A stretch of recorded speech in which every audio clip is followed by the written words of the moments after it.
Do you find yourself really wanting to, branch out, do something different, maybe have a portfolio career or completely change industries, but you find yourself lacking the confidence? And in particular, it flares up when you're on LinkedIn and you find this little voice that's in your head that when you scan a job description, the voice says, oh, you can't do that. You don't have enough experience.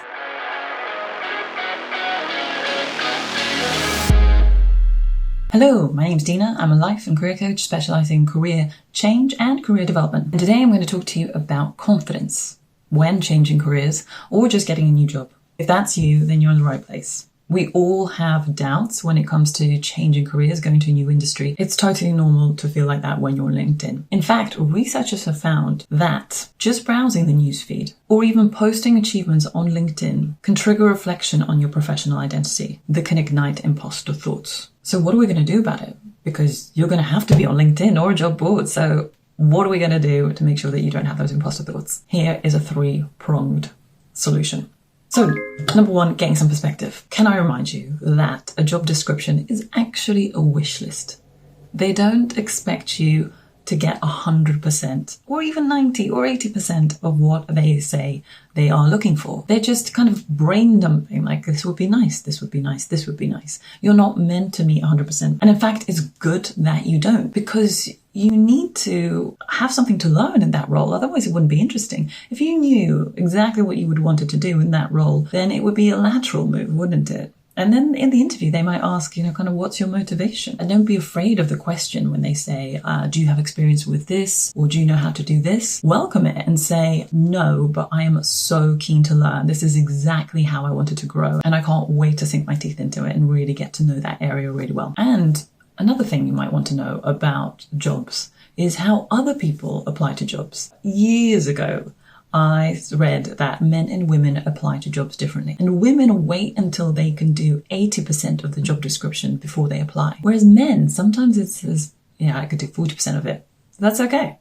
And they will apply to that job even if they can't do more than 40% or don't have the right experience for that. So sometimes even talking to your male counterparts will kind of ignite the confidence. You can see that other people know less but are still applying, So don't hold back. The other thing is that you are 100% ignoring your soft skills, right? You're looking at the experience. If you're changing jobs and changing careers, you're looking at the job description thinking, I must have experience in that industry. I must have this. But actually, sometimes the soft skills, and the ones in particular I'm talking about, is curiosity and passion and love of learning, right? And kindness.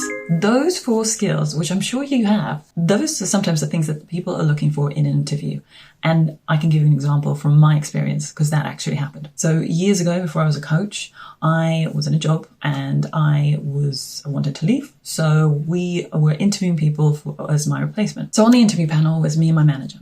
And we had sifted through the CVs and one stood out to us both. She had the experience, but she also had other experience that could be really complimentary. Her cover letter was just wonderful, written beautifully. And I thought, she's probably going to get the job. I mean, this is just fantastic. Then it came to the interview and we met her. It looked like she didn't want to be there, like someone was paying her to be there or something. I know people get nervous and that's okay. We're looking out for nerves and people get nervous in different ways. But she was so reserved, so just looked disinterested and bored. But also, this is a key thing that we did look out for. At the end, when we asked her, do you have any questions for her? She didn't.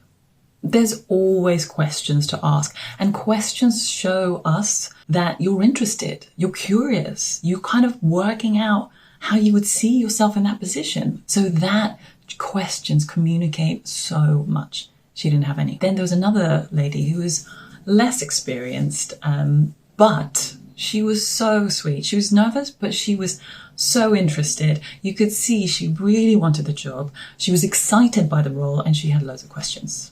Of course, she got the role. So next time you're on LinkedIn and you see that number of 200 other people have applied for that job and that voice pops up and says, oh, you'll never get that job. Think of this story and remember that actually you could be that person, that breath of fresh air in the interview room that is just radiating excitement for the job role and you will get hired for your soft skills. The other thing to remember when we're putting this into perspective is LinkedIn, it's social media, really. It's like Instagram. In those places, in those worlds, when we enter those worlds, it is not great for us in big doses.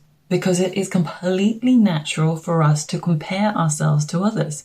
We are social animals, social beings. We need to know how we fare in comparison to other people. And so we are, even the most strongest mind in the world, anytime you're going to be in the social media world, in Instagram, in LinkedIn, after a while, you are going to be comparing, and it'll probably go into despairing. Go off LinkedIn. Give it a break, okay? Small doses. Right, now on to point number 2. We are going to address that voice. Don't let it just talk to you like that. You know, it's literally the anti-cheerleader. It's the confidence corruptor, okay? And it shouldn't be allowed to talk to you this way, because you wouldn't talk like that to your friend, your sister, your loved one, anyone, right? So you have to keep it in check. Otherwise, what happens is, first it's just like a tiny little, seemingly helpful comment like, oh, maybe you don't have enough experience. But after a while, it's going to snowball, it's going to gain momentum, and it's going to give you imposter style thoughts. So what happens is that voice will tell you that you need to do a course before you apply. And of course, that course has to be the best course. And the best course is going to cost some money. And probably you need to do masters or an MBA or something, like really that perfectionist style thinking, like just kind of says the best of the best, you must be the best of the best. And what it's not saying is that in that way people accept you, and that way people won't criticize you. So it will get you into like this little dead end where you can't access that career path. You can't get into that industry or make that career change. And that's how you feel stuck in your career change, because you think, oh, I don't have the time or the money to do this. And I have to, because you believe that voice, and I have to do it in order for that industry and the people to accept me. So do not believe that voice, and look out for those perfectionist tendencies that tell you have to do a course. How we're going to question that voice is through writing. Pen and paper, please, pen and paper. Don't do it in your head. Don't question that voice in your head. Don't do it on the computer. Only pen and paper will do, and I will tell you why. Maud Purcell, who's a psychotherapist and a journaling expert, has given us the explanation, the neuropsychological explanation as to why writing out, journaling negative thoughts out actually helps us. It is because writing accesses the left hemisphere of your brain, which is the analytical and the rational side of the brain, whilst your left side of the brain is occupied because you're writing, the right side of the brain is free to do what it does best, create. It is the creative part of the brain. So that's why you don't just think your way out of doubt, because as soon as the right hand side of the brain, the creative side, comes up with an idea, the left hand side, the rational one, will knock it down.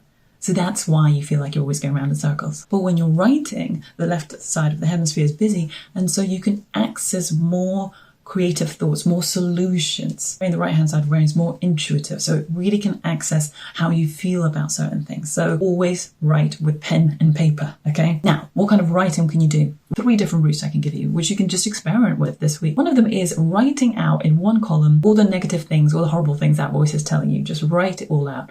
I'm not good enough for this job. I'm not experienced enough, da-da-da-da-da.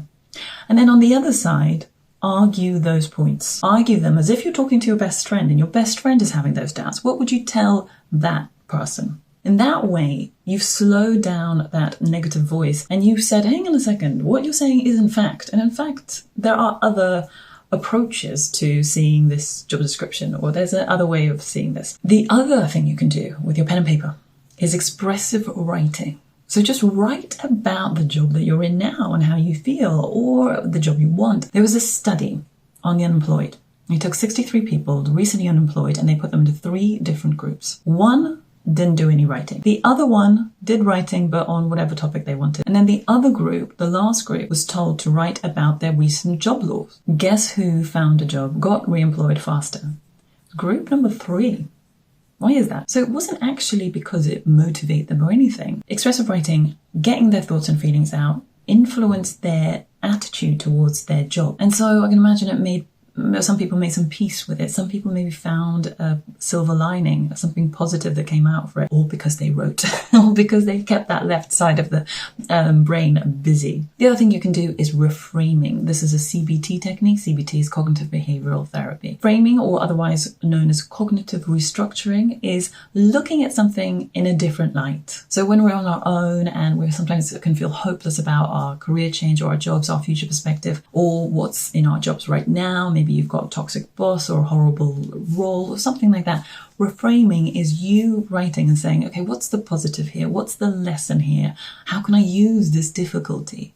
Where's the hidden gem here? Where's the hidden opportunity? So it's restructuring what we think is a negative event into a positive. And that brings me on to point number 3. What we're doing is doing something positive for our confidence. How we're going to boost that confidence. I've got 2 things for you here. So one of them is collecting inspiring stories about career change. I've got a great video for you about women making career change after they were 40 years old. Other inspiring career change stories will really lift you up, and that gives you that confidence. And the last thing is, this is honestly a surefire way to get you feeling much better about yourself and feeling more confident, is asking for feedback from your friends, from your colleagues, if you're a family, if you want. It depends on the family you have. Find some trusted sources and say, hey, look, I'm going through a career change at the moment and I'd really love to, get some perspective or find out what you think my strengths are. Like, get an outsider's point of view. And the other thing that's really good about this technique is other people will use language that you don't use. So sometimes you won't think yourself as a leader. This has actually happened to one of my clients. Other people describe you as a leader, and it gets you to think about different possibilities. All right, that's all for now. I hope this has given you the confidence that you needed.